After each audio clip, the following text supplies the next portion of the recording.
बच्चों, कल हम लोगों ने फिनाल चैप्टर पूर्णतः पढ़ लिया था।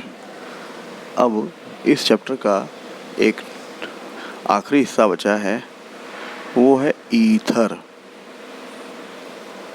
ठीक है, ईथर। अब ये सबसे पहले स्टार्ट करते हैं ईथर बनाने की सामान्य विधियां। बनाने की सामान्य विधियां। अब हमें इन्हें बनाने के लिए अलग अलग प्रकार की रिएक्शंस को समझना है, जिसमें सबसे पहले, और सारी महत्वपूर्ण अभिक्रियाएं हैं, ये ध्यान रखनी है, कहीं ना कहीं से ये करेक्टेड होती हैं।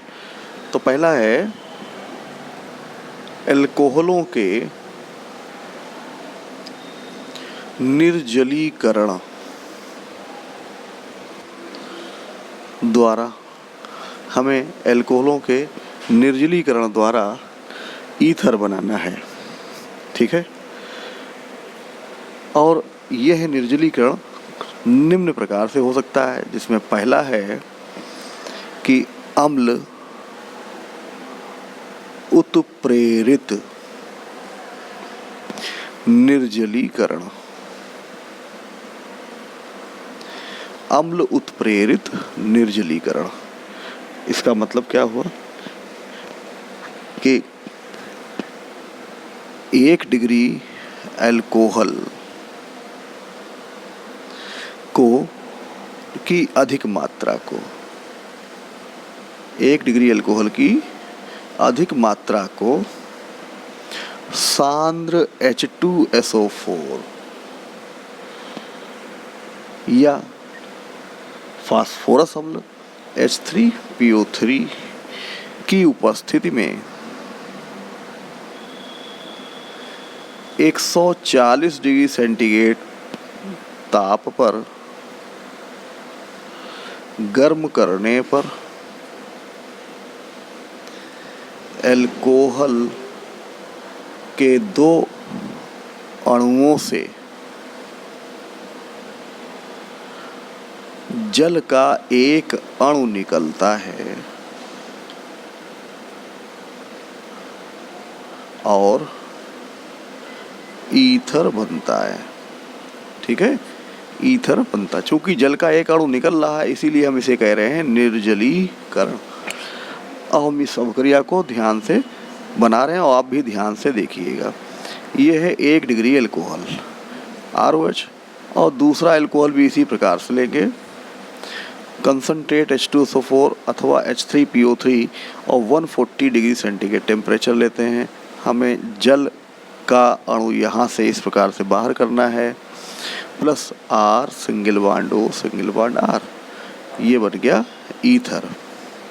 ठीक है, अब हम इसकी जगह CH3OH लें प्लस HOCH3, और यही प्रक्रिया फिर अपनाएं H2SO4 140 डिग्री सेंटीग्रेड, और यहाँ से ये हम H2O बाहर करेंगे और तब बन जाएगा CH3 bond O bond CH3, और इसका नाम है डाई मेथिल ईथर। क्लियर हो गया। इसका IUPAC नाम लिखने के लिए हम क्या कर सकते हैं, ध्यान से देखेंगे कि ऑक्सीजन के दोनों ओर जिधर भी छोटा एल्किल मूलक होता है, जैसे हमने ये बनाया, ठीक, किधर छोटा एल्किल मूलक है, इस तरफ, तो उसके कार्बन के नाम में, कार्बन का नाम क्या है, मेथ, और उसमें जोड़ेंगे ऑक्सी, तो नाम हो जाएगा मेथॉक्सी। ठीक है, और बड़े एल्किल मूलक को एल्केन के रूप में लिखते हैं, और बड़ा एल्किल मूलक 2 कार्बन की एल्केन है, मेथॉक्सी एथेन। इतना समझ गए, ये IUPAC में नाम है। तो इसका नाम हो जाएगा, चूंकि दोनों तरफ समान एल्किल मूलक हैं, तो नाम हो जाएगा मेथॉक्सी मेथेन। क्लियर हुआ, ध्यान से। इसी प्रकार से हम एक दूसरी अभिक्रिया बना रहे हैं, आप लोग स्वयं से करेंगे, मैं केवल यहाँ पर लिख के छोड़ दे रहा हूँ। ठीक है, ये करने की आदत डालनी है खुद से भी। क्या बनेगा, नाम भी बताएंगे। फिर हम इसके बाद एक और अवक्रिया ले रहे हैं, इस अवक्रिया को भी आप करेंगे और बताएंगे क्या बन रहा है। ठीक है, इन दोनों अवक्रियाओं को आप करेंगे। क्लियर हो गया। अब हम आते हैं दूसरा, बी है, और इसे कहेंगे उत्प्रेरकीय।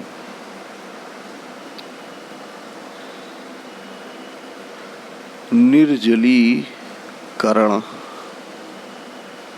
हम उत्प्रेरकीय निर्जलीकरण करेंगे। किसका करेंगे भाई, मालूम है, एथिल अल्कोहल का ही करेंगे। ठीक है, तो क्या इसमें लिखते हैं कि अल्कोहल, यहाँ कौन सा अल्कोहल, 1 डिग्री अल्कोहल। अल्कोहल की वाष्प को थोरिया, थोरिया को कहते हैं THO2, या एलुमिना, एलुमिना का सूत्र क्या होता है, Al2O3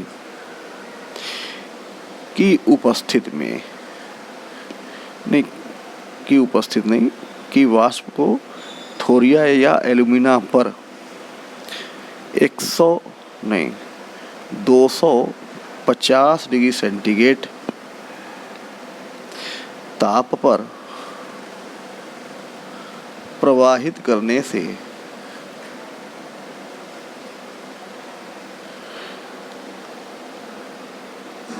अल्कोहल के 2 अणुओं से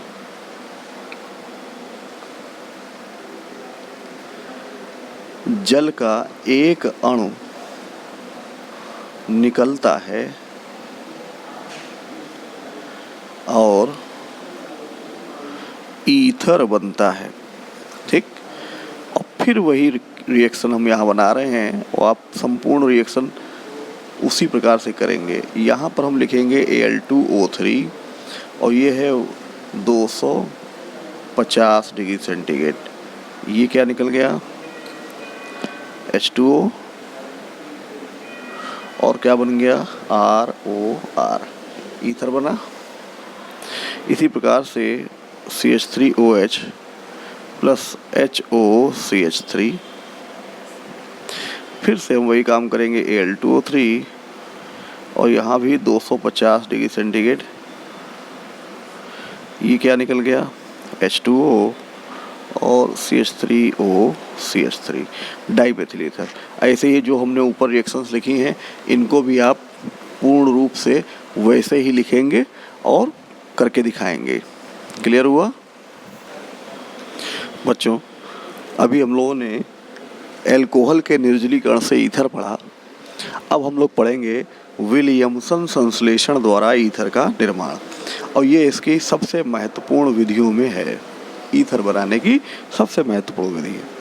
तो इस विधि में है क्या कि एल्किल हैलाइड को सोडियम या पोटेशियम एल्कोक्साइड के साथ, तो एल्किल हैलाइड को हमने लिखा RX, को सोडियम या पोटेशियम एल्कोक्साइड के साथ गर्म करने पर ईथर बनता है। हो गया। अब कैसे बनता है इसको देखेंगे, और इस क्रिया को विलियमसन संश्लेषण कहेंगे। ठीक, ध्यान रखना है, सोडियम एल्कोक्साइड की एल्किल हैलाइड से क्रिया कराएंगे। तो हमें एल्कोक्साइड कैसे बनाना है तो पहले ये समझ जाएं। जैसे हमने ये लिखा अल्कोहल, ठीक है, और इसकी रिएक्शन अगर हम सोडियम से करा दें तो ये हाइड्रोजन को बाहर करेगा, और हाइड्रोजन गैस के रूप में निकलेगी, तो हम 2 ले लेते हैं इसके, 2 ले लेते हैं इसके, और ये H2 बाहर कर लेते हैं। ठीक है, अब ये 2 Na यहाँ पर लग जाएंगे, 2RONA, और इसे कहेंगे सोडियम एल्कोक्साइड। इतना समझ गए। अब ये एल्कोक्साइड है, इसकी एल्किल हैलाइड से रिएक्शन करानी है। RONA प्लस XR, ये हमने लिखा है एल्किल हैलाइड, और ये बना लेंगे NaX और प्लस ROR, बन गया ईथर। बहुत साधारण सा आसान से तरीके हैं। अब अगर हम यहाँ पर R की जगह पर CH3ONA, इसे कहेंगे सोडियम मेथॉक्साइड, सोडियम मेथॉक्साइड, और एल्किल हैलाइड में Br ले लें X की जगह और R की जगह फिर CH3 ले लें, तब क्या बनेगा? NaBr, ये हमने निकाल लिया NaBr, और die methyl ether CH3O CH3, clear हो गया। फिर से इसी प्रकार से अगर हम रिएक्शन करें, जैसे C2H5ONA, अब ये रिएक्शन आप सब लोग करेंगे, ठीक, IC2H5, और अब क्रिया ले लें C2H5ONA प्लस BrCH3, क्लियर हो गया। ये सारी रिएक्शन आप लोग करेंगे और बताएंगे कि हाँ विलियमसन संश्लेषण आपको समझ में आया है कि नहीं। बच्चों, इस नियम की कुछ सीमाएं भी हैं। अब वो क्या है, इसको समझें पहले कि अच्छी मात्रा में ईथर बनाने के लिए हमें 1 डिग्री एल्किल हैलाइड तथा एल्कोक्साइड सदैव 2 डिग्री या 3 डिग्री लेना पड़ेगा, या 3 डिग्री होना चाहिए, ठीक है।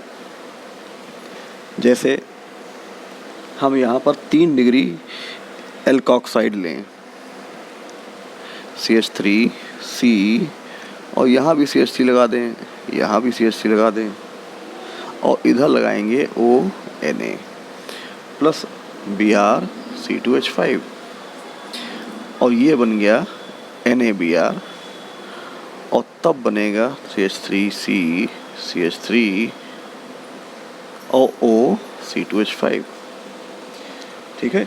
ये एथिल टर्शरी ब्यूटिल ईथर है, एथिल टर्शरी ब्यूटिल ईथर, समझ में आ गया। अब यह विधि हम 3 डिग्री एल्किल हैलाइड के साथ प्रयोग नहीं कर सकते। अगर हम ये सोचें यही चीज़ हमें बनानी हो तो हम 3 डिग्री एल्किल हैलाइड ले करके बनाएं तो नहीं बन पाएगा, इसलिए हमने ये एक लिमिटेशन लिखी है यहाँ पर। ऐसे ही दूसरी लिमिटेशन है कि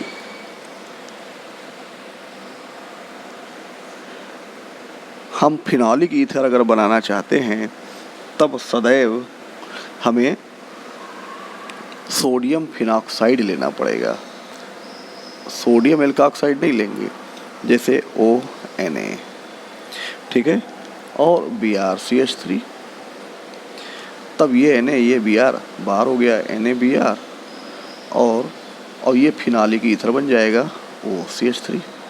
अगर हम यही रिएक्शन पलट के करें, यहाँ CH3 लगाएं और यहाँ पर नहीं CH3ONA करें, इसकी जगह CH3 लगाएं और इधर BrC6H5 करें, तब यह रिएक्शन सक्सेस नहीं होती है, तब उत्पाद बहुत कम बनते हैं क्योंकि उसमें बाधा उत्पन्न होती है, और ये बाधा त्रिविम विन्यासी प्रभाव के कारण उत्पन्न होती है। क्लियर हो गया। तो हमें फिनॉलिक ईथर बनाने के लिए, क्या बनाने के लिए, फिनॉलिक ईथर बनाने के लिए सदैव सोडियम फिनॉक्साइड लेंगे, ठीक है। और ध्यान ये रखना है तीसरा कि जब मिश्रित ईथर बनते हैं, ईथर बनाने के लिए ध्यान रखना है कि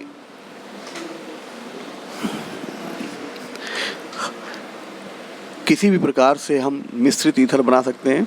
जैसे एल्किल हैलाइड अगर 1 कार्बन की है तो एल का ऑक्साइड 2 कार्बन का ले सकते हैं। क्लियर हो गया? तो हम मिश्रित ईथर ऐसे ही बना सकते हैं। क्लियर हो गया?